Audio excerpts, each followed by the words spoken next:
수필, 내가 받은 복을 세어보아라. 최진욱. 슬픔이나 그리움은 참는다고 참아지는 것도 아니고 누른다고 눌러지는 감정도 아니다. 마음속의 근심과 걱정도 마찬가지로 사람이라면 이러한 감정에서 자유로울 수 없지만 89개의 집 걱정을 처음으로 하게 되었다.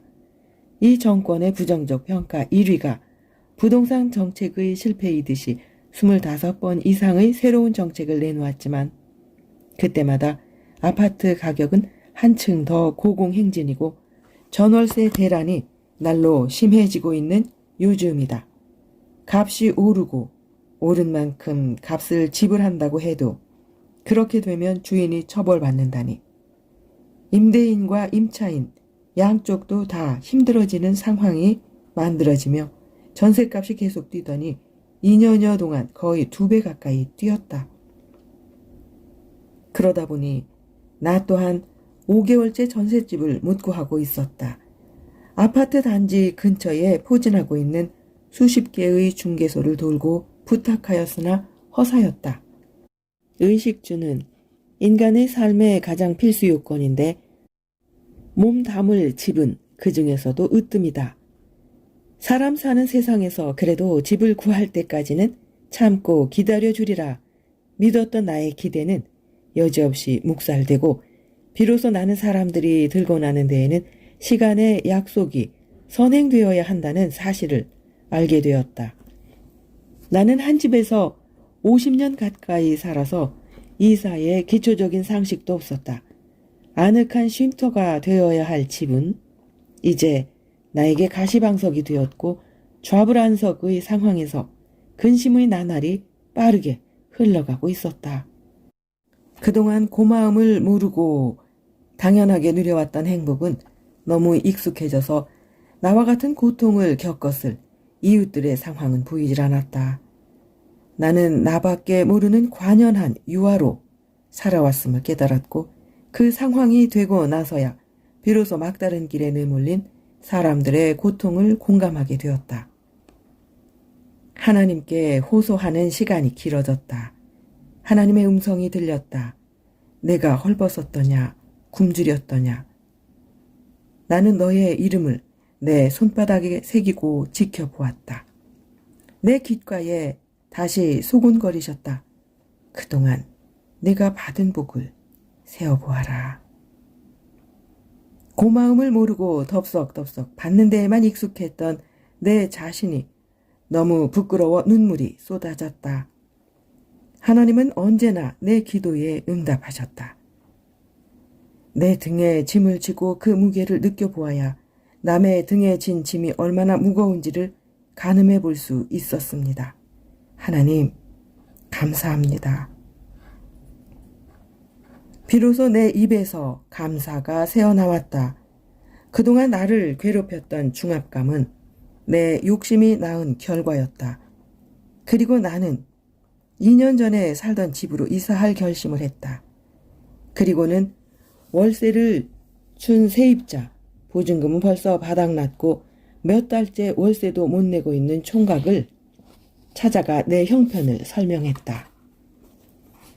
요즘 집 구하기가 힘들 테니 반지하에 비어있는 집으로 옮겨달라고 통사정을 했다. 그러나 총각은 공황장애가 있어 반지하에선 못 산다고 이사할 수 없다고 말하였다. 그래서 가끔 렌트비를 대납해주는 누나에게 도움을 청해보라고 하였더니 누나 또한 경영하던 학원이 코로나로 문을 닫게 되어 딸을 데리고 자기 집에 들어왔다는 것이었다. 그러면서 죄송하다며 앞으로는 미루지 않고 월세를 잘 내겠다고 약속했다. 사업이 다시 정상 궤도에 오를 것 같지는 않았지만 간절한 눈을 보니 더 이상 말을 잇지 못했다. 갈 곳이 없다는데 어떻게 나가라고 할 것인가. 졸지에 나는 옛집에 돌아갈 꿈까지 사라졌다. 나는 또 다른 방도를 생각할 수밖에 없었는데 마침 그때에 내 집 창에서 한강 너머로 바라다 보이는 큰 평수의 빌라가 나왔다는 소식을 듣고는 그 순간 결심했다. 나의 마지막 노년을 우아하게 장식해줄 집을 드디어 찾은 것이었다.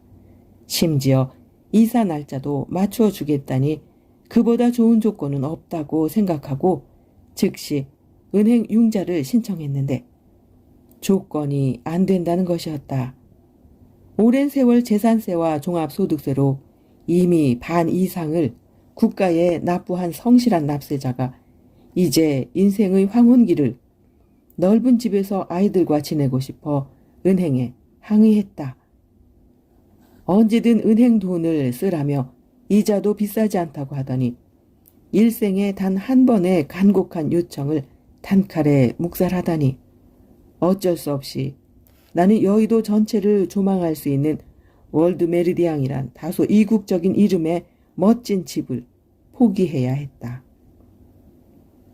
그리고 아이들과의 가족 카톡방으로 문자를 보냈다. 내가 욕심낸 것은 나의 마지막 시간을 가족들과 우아하게 함께 하고 싶었을 뿐이다. 힘들게 지켜온 토지의 일부를 좀 쓰고 싶었다. 그러자 딸의 대답이 왔다. 집이 우아할 필요는 없습니다. 어머니 자체가 우아한 존재십니다. 집이 크다고 우아해지는 것도 아니고 더 행복해지는 것도 아닙니다. 집이 작아도 우리는 더 자주 어머니를 뵈러 갈 것입니다. 큰 집은 자칫 더 큰 짐이 될 수도 있습니다. 딸의 말이 옳다. 얼마나 현명하고 현실적인가. 알고 보니 그 집은 이미 회사가 많은 부분을 소유하고 나머지로 자식들에게 분배해야 하는 상황이라 말썽의 소지가 많은 집이었다. 나는 오늘 또다시 은행이 빗장을 굳게 잠겨버린 것을 감사했고 하나님의 계획은 확고해서 변함이 없다는 믿음과 절대로 우리를 실망시키지 않으신다는 것을 다시금 깨달았다. 기도는 염려의 끝이고 내가 체험한 은혜이고 감동이다. 작은 집으로 결정하니 또 다른 걱정이 생긴다. 무엇을 추려서 가져가고 어떤 것들을 버릴 것인가. 내 돈 주고 산 것을 내 돈 주고 버리기 시작했다. 사실 그동안 굳이 필요하지 않은 것을 추억이라는 이름으로 이고지고 무겁게 살아왔다. 걸치고 있는 옷마저 벗어버리고 훨훨 떠날 것인데 좀 더 가벼워지자.